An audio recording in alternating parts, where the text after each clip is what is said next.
I'm British and a lord.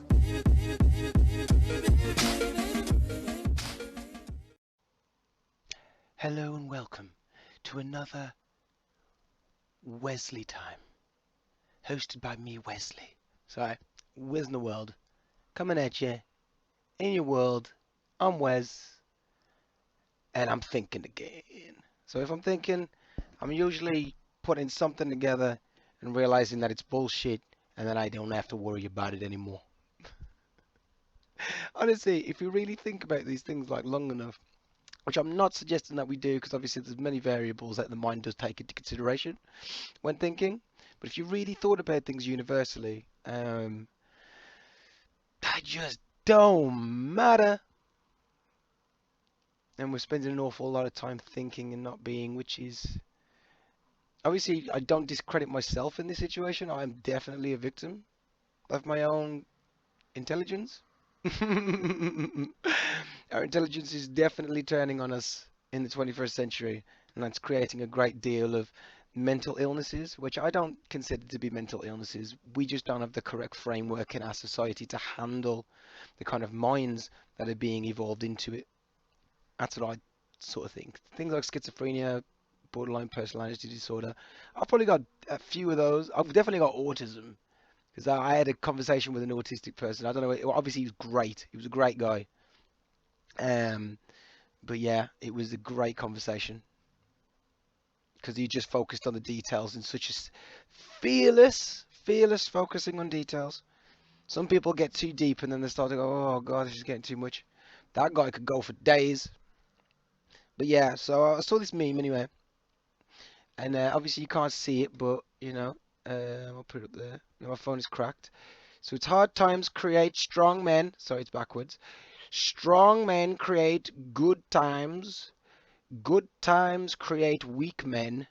Weak men create hard times. And it's a cycle like that.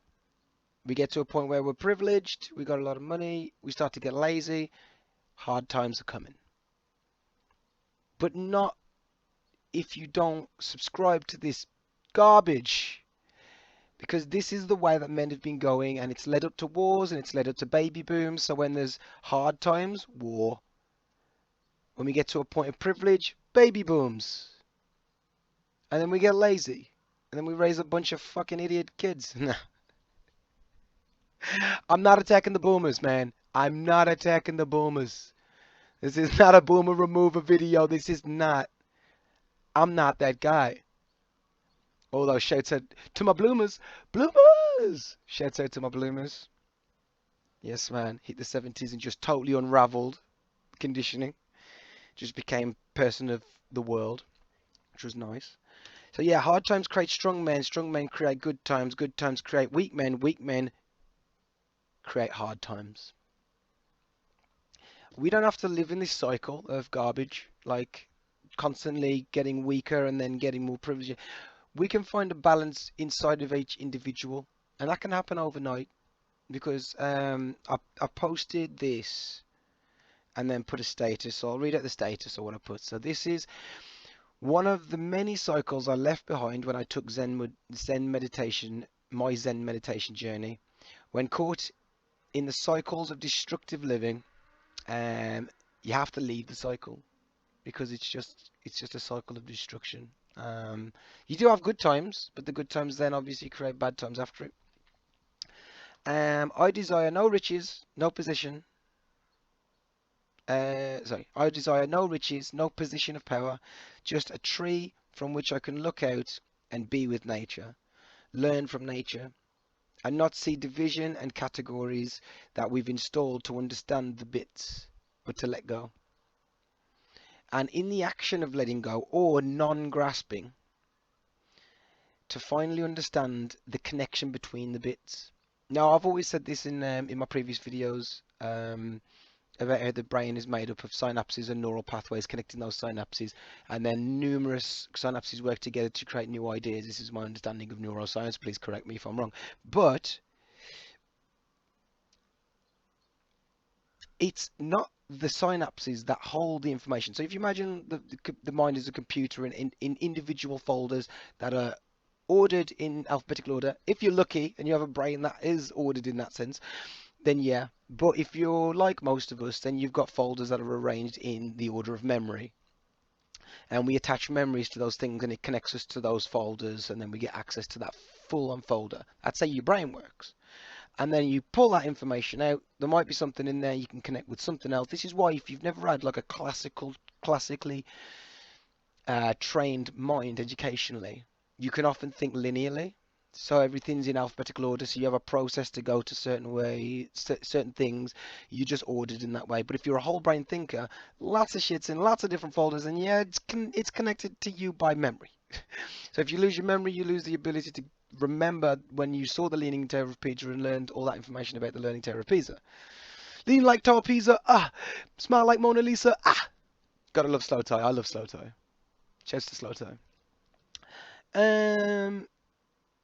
Yeah, and understand that it's not the bits, it's not the folders of information that are important. They are important, but it's like dates and times and names.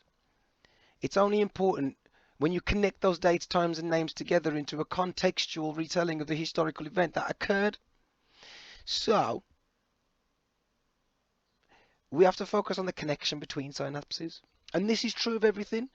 Dancing, it's not about the poses, it's the moving to those poses. If the moving looks weird, then the poses will look weird. Or if you're just throwing shapes out there, that's always pretty good. That was pretty good in the 80s.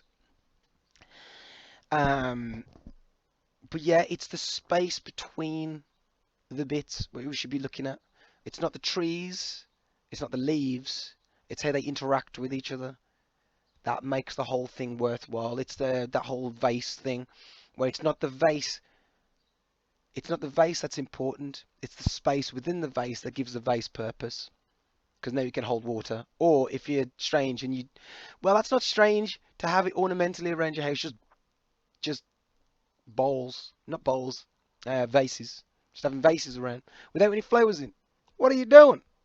There's all that space in there. It's perfectly useful. Got fucking starving Africans out here with no water in their vases. They're pretty good actually. No, you couldn't transport vases. Dead idea. But yeah, um, yeah. So it's not the packets of data we should be looking at. It's the connection between them that is the most important. It's the neurological pathway. So when you let go, you're just letting go of the bits. Think of your ego as a collection of bits. Your name, the date you were born, all that sort of stuff. All this comes together and forms an identity that you have in the world.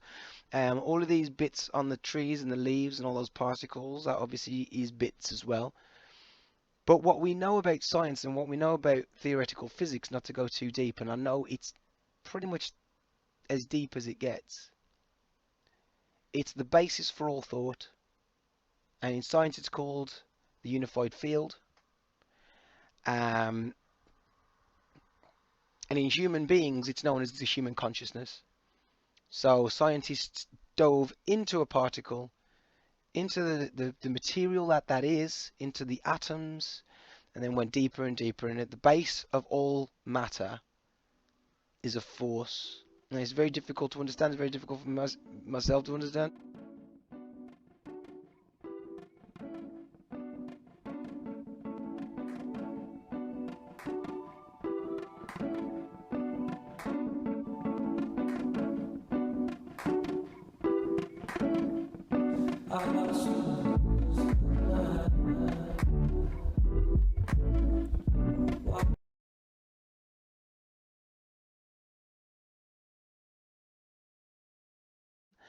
But out of all of this came out of a force, and that field is called the unified field. We know that that's been tested. It's not been seen because we can't see things that far.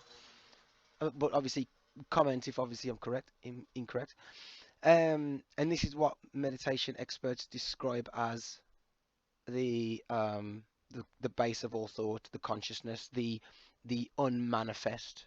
It's the place where we all come from, and we can all return And then when we come back, we have more understanding, because what we're looking at isn't just a bunch of matter, trees, leaves, concrete, stupid motorbikes driving up and down the street. Is a quarantine, man.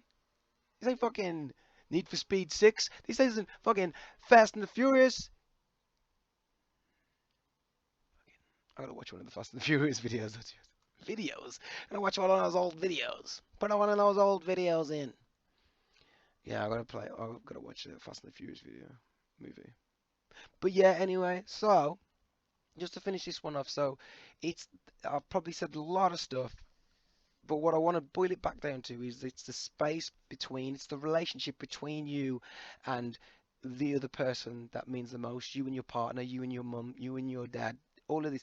It's not the individuals that matter, it's the connection you share. And even when they're long gone, you still share that connection because it's connected to memory. It's connected to that packet of information in your brain that remembers who they are.